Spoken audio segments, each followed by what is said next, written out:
Fun. Good morning, Hebron High School. Oh my Attention God. P12 members. Oh my God. There will be a meeting right after school on Tuesday, and hours will be due. Seniors, remember to pick up your DAP cords on the 21st. $10 cash only will be accepted. Your shift manager wants to remind you that dress code is still in effect, even if it's end of the school. That was not a fake Remember, cough. that's still the public community. That's all for the announcements. Have a whack-tacular Wednesday. I swear I am going to give you guys a quiz if you don't stop talking during the announcements.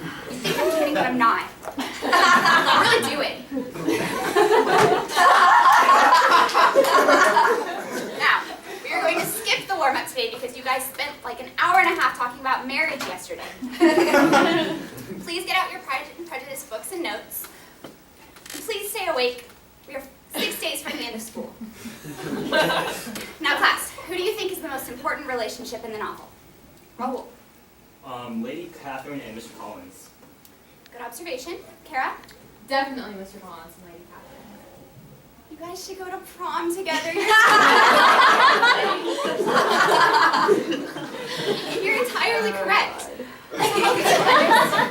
To help you understand this relationship, out of the goodness of my heart this weekend, when I could have been drinking or getting another transfer.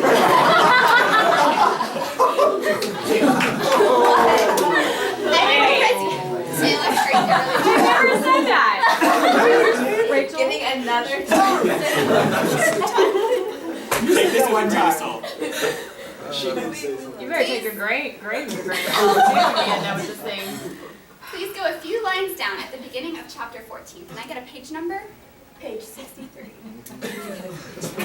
Mr. Collins was eloquent in her praise. Lady Catherine was loved in the crowd by many people he knew, but he had never seen anything but affability in her.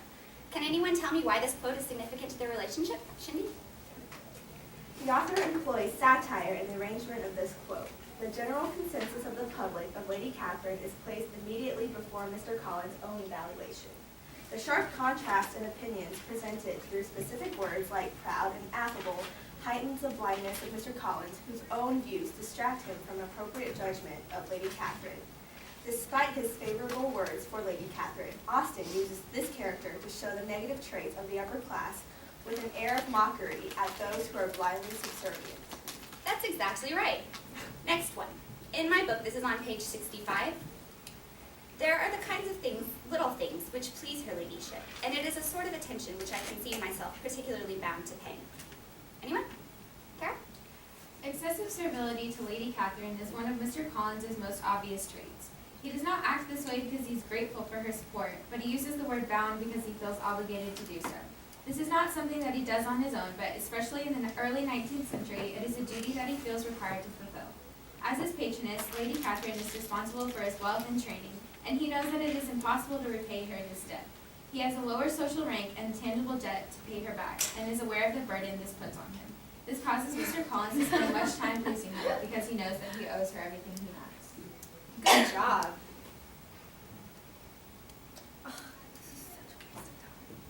You guys are going to keep complaining about this. I can just give you quizzes. No, we like Mr. Collins and Lady Catherine. There we go. Now, I really think this quote is important.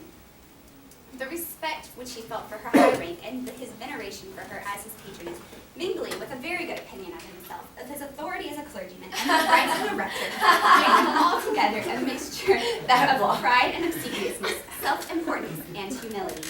Now, I actually wrote an essay about this quote in college, and the professor loved it so much, he said I should put it in it. So I do know what I'm talking about.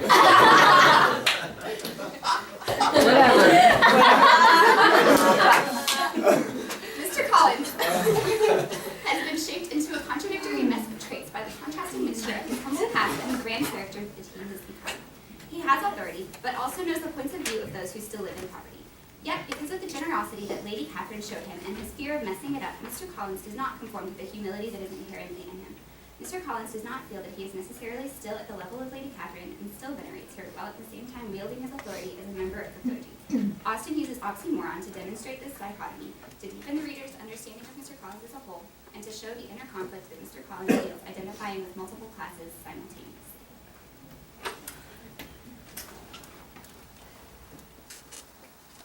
Yes.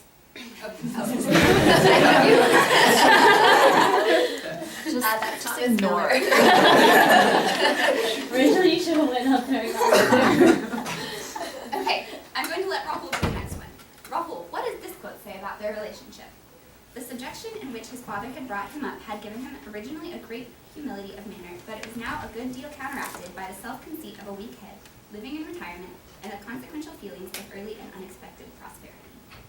Well, although he's brought up in a humble manner, Collins is corrupted by the flurry of benevolence and wealth he receives from Lady Catherine.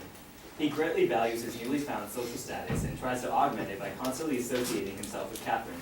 Furthermore, because Lady Catherine helped him ascend from his destitute beginnings, Collins acts as a mere puppet for Catherine. He does exactly what she wishes, including marrying into a family of her choice. Also in this excerpt, Austen sharply contrasts the different social classes. Although Collins was brought up in humility, his rise into the upper class causes his self-conceit to corrupt him and make him arrogant and materialistic. This selection of detail reflects the times Austen lived in was a never-ending conflict between the middle and upper class. I really liked the development of that, but if it had been an essay, I would have taken off about 8 points for comma mistakes. Shindy, I swear I know your name. Wake up. It makes me feel bad about myself when you guys stop asleep in class, and when you're eating crackers and trading your phones to look at pictures of each other. We're on the very last quote now. I need you to work harder in this class. I know you're not doing anything in any of your other classes. I think that's pretty hard. Okay, this is at the end of the second to last paragraph of chapter 6 in volume 2. It says, Mr. Collins was employed in agreeing to everything her ladyship said, thanking her for every fish he won, and apologizing if he thought he won too many. Shindy? Because Mr. Collins relies on his patroness, Lady Catherine, for support, he pleases her opinion to ensure his security. He recognizes that in order to continue receiving financial support from Lady Catherine, he must act as a servant to the social rank that she represents.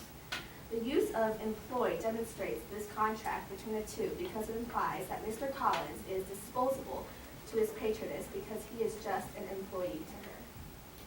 Do I have to keep reading? I don't like reading. That's too bad. You're better at it than Kevin.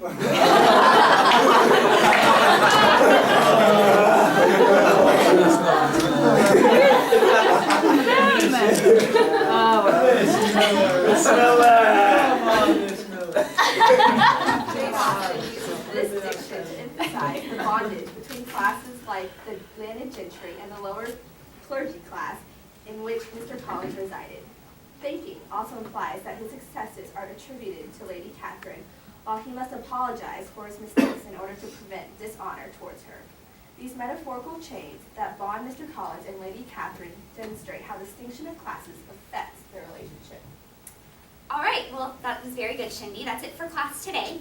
Remember to do your grammar quiz online tonight, and we have a Pride and Prejudice vocab quiz tomorrow morning, and you'll be studying idioms. And there's also a quiz next week about my favorite football players from the 90s. Also, it's Teacher Appreciation Week, so you should all buy me gift cards. The bell rang. You're dismissed.